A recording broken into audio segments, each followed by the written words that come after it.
Right, given the date, season, and geographic position, we can calculate the solar geometries and translate those into an azimuth and zenith as well.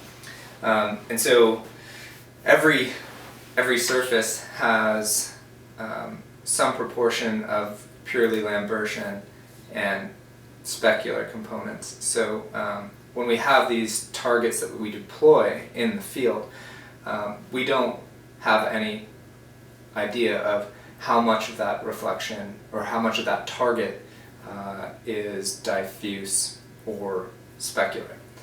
And that's where the goniometer comes in handy, because in the lab we can characterize a specific target as to how much specular component there is and how much diffuse or Lambertian component there is. And so stemming from that, we can evaluate a series of different target types and try to maximize the, how much financial money we're putting into building these targets, because some companies do produce them, but they are prohibitively expensive for most groups, and especially ours. In the lab, we can take some of these samples, as this is a dark target. It's just a typical exterior flat finish paint. Put it into the goniometer and build a whole surface for what this target looks like in terms of the geometry and the distribution of reflectance values given variations in azimuth and zenith.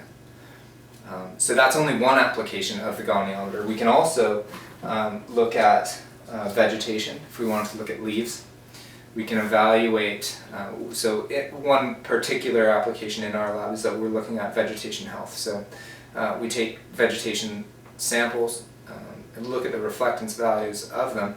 Typically this has been in a nadir static geometry.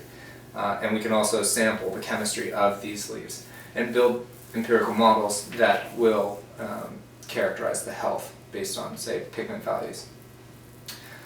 So the goniometer gives us the opportunity to evaluate how varying geometry will impact our models and whether our models are robust enough to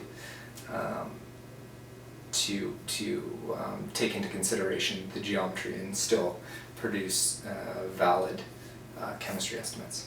So that's what we're going to be doing with this. So we're really excited about using it, and we're really grateful to be a part of this project. And it looks fantastic, and we're really happy. Thanks.